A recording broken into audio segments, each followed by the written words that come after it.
Welcome to Therapy Unlocked, where we discuss all things therapy from an unlocked perspective.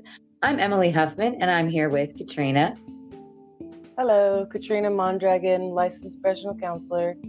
All right, so like I said, I am a professional, but not your professional, so nothing we're going to talk about today should be taken as medical, legal, or otherwise advice. This podcast is purely for education and amusement. That is it. That's the disclaimer.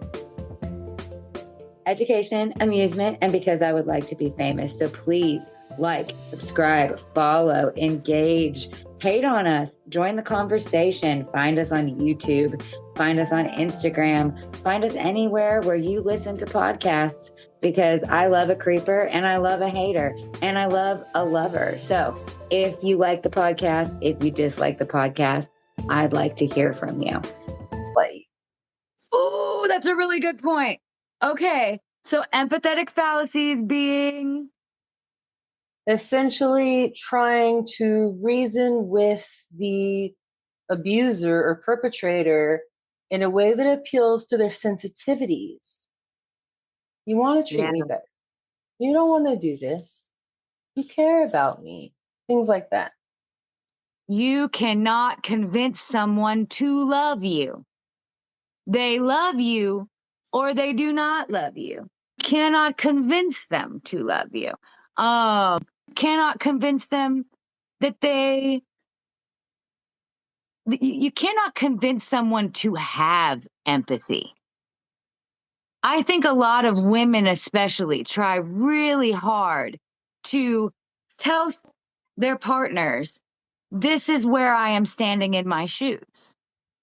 Can you understand what it would feel like to stand here in my shoes? And unfortunately, you can't teach a fish to fly. A lot of the time, these people will not be able to picture standing in your shoes because they don't have the skill. They don't. Do you want to know where gaslighting the term comes from? Yes.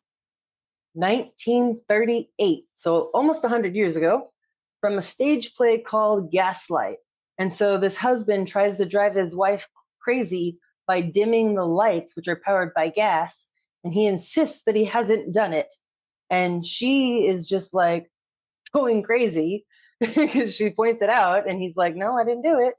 And so it's an extremely effective form of emotional abuse that causes the victim to question their own healing instincts and even fucking sanity. Oh, absolutely. And make no mistakes, boys and girls, it is abuse. If someone is gaslighting you consistently, they are abusing you. It does not have to be someone raising their hand to you to have it fall into that category. It is 100% emotional abuse to be gaslit, to generally have to question your reality on a regular basis. And I think that it's such a good thing to have people cognizant of the reality that the gaslighting exists. I don't think I knew it existed as a high schooler or someone in my early 20s. Yeah. Do you know the signs? Oh, go ahead. You said one of them already. You said questioning yourself for sure. So am I too sensitive? That kind of shit. Right. Constantly second guessing yourself, feeling like you're confused, crazy, over apologizing to your partner. And when you can't understand why, with so many things that appear good in your life, you aren't happier. Making excuses for your partner's behavior to your friends and family, withholding information so you don't have to explain or make excuses. When you know in your heart that something is terribly wrong, but you can't quite express what it is, even to yourself. Where you start lying in order to avoid the put downs and reality twists. Mm-hmm. You have trouble making the simple decisions, I don't know what to wear, simple shit. A sense that you used to be a very different person, more confident, more fun-loving, more relaxed. Feelings of hopeless or joylessness. You can't do anything right. Or even wondering if you're a good enough partner. Those are all signs that possible gaslighting may be occurring in a relationship. Yeah. I have some maybe off the beaten path ones, but like I said, I've put in my master's degree on this one. If you go into your gallery on your phone and you have more screenshots than you do selfies, you might be being gaslit. It's completely possible. If you feel the need to save elements of a conversation, if you've gotten to that point in your relationship that you feel like you have to save the conversation, you might be being gaslit. I think that's a hot take on that one, but no, if you have to screenshot it and you have no documented history of I think that's a good example of a day-to-day, what would you look for in your everyday life? Mm-hmm. Yeah. If you feel like you need to talk to your best friend about the argument that just happened to affirm that it happened, Or here's then another you one. might be getting gaslit. If you feel the need to record the conversation so you can hear it later, you might Yes. be being gaslit. If you feel like you need to record the conversation, I brought this up before on the pod and said I thought this was something that might have saved my life, but this is something one could definitely use too if they were wondering if they were being gaslit, which is that I would on TikTok, because it was not on my phone, in my phone gallery, I would go and I would record messages to myself and save them in my drafts. And then I would go back and I would look at them. And oh boy, was that a really big game changer for me, because your mind cooperates so well with being gaslit when it's a traumatic scenario, because you're like, you know what? That sounds like a better memory, honestly. We'll go with that. I was overreacting. Or this was, it must not be this scenario. But that's it. I went back and I recorded messages to myself. But if you find yourself doing those behaviors, hey, you don't have to put in the research hours. I did it for you. You're being gaslit. Like, listen to your anger. Let it be something that lets you know. That's part of why I say I did reverse anger management, because I had counselors saying, hey, Get angry. You can be mad about this. You do not have to let this one go. You can definitely be angry. It's good to be angry sometimes. Mm, yeah, it's healthy. I think it's really healthy to get that anger out. And I'll go one step further and say that parents, we need to let our kids be angry more often. Oh, especially if they're doing the preferred behavior anyway. Let them have Yeah. their attitude and they're still taking out the trash or doing the dishes or whatever their chore, cleaning their room. Let them have their feelings. Don't tell Yes. them to fix their face. No.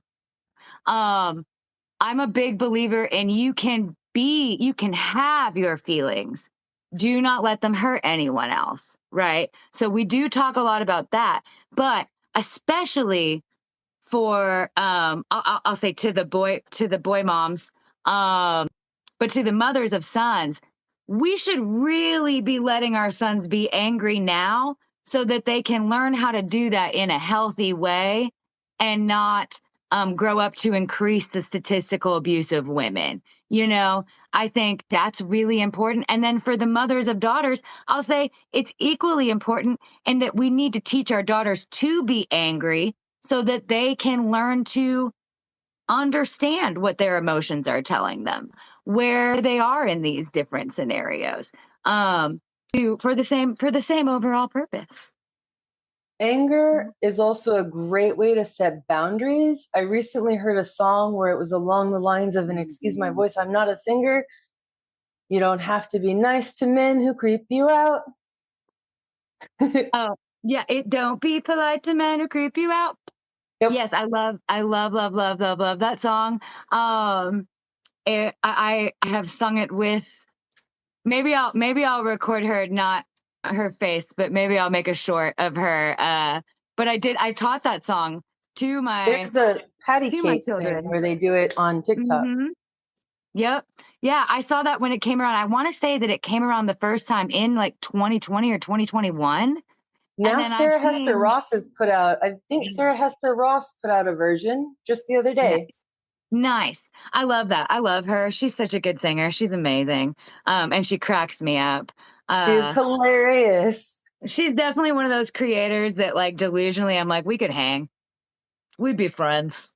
We're probably friends, me and Sarah Hester Ross, in my parasocial relationship in my mind. Yeah, absolutely, but absolutely. Don't be polite to men who creep you out. Don't be polite to them. It's not your job to Comfort men. comfort men. Don't be polite to men who creep you out. I love Nope. it. I love it. Love it. Singing anything. That's another great parenting hot take that has nothing to do with our conversation. But singing things at your kids works 100%, guys. 100%. Sing those things at your children, whether you can sing or not. They remember it, and that's how they learn their address, their phone number. So many things in this house I have sung to my children, If I and say that's how this they learn it. number, 8675309, at least 75% of our audience just sang that song in their mind. I bet they did. I bet they did. Those who didn't are too young to know the song.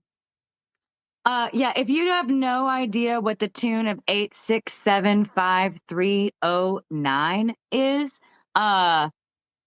you might you, well, you might be one of my kids, honestly, if you're listening to the podcast. I've anyway. All right, so that was my so our feelings aren't facts, but they are data, you know. I think we've pretty effectively covered that. I think probably my biggest takeaway from this one, and I'll ask you for yours and your book recommendation here in a second, but my biggest takeaway on this discussion is it's just as always, what you bring to the table. Feelings are valid regardless. Our perception, it makes me think of our perception is reality. But what we're perceiving is what our reality is. So when you're going through a big feeling, it's a valid feeling, and it's definitely something to listen to and probably use as a framework for where we need to apply more thought. I don't know. Snoop Dogg says it in his affirmations, my feelings matter. I love Snoop Dogg affirmations. Snoop Dogg affirmations are fantastic.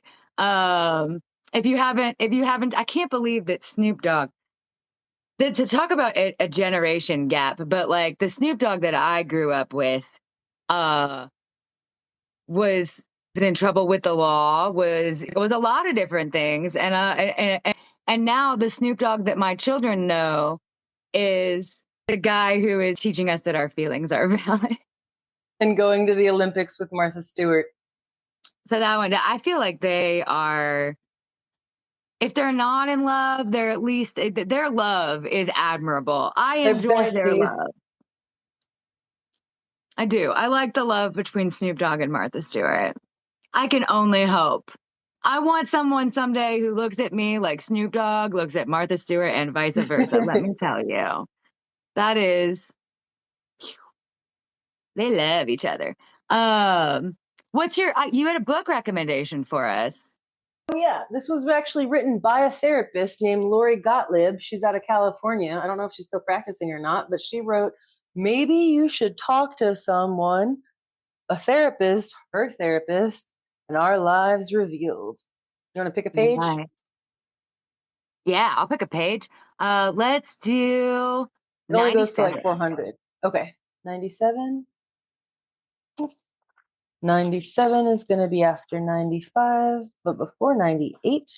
So we got,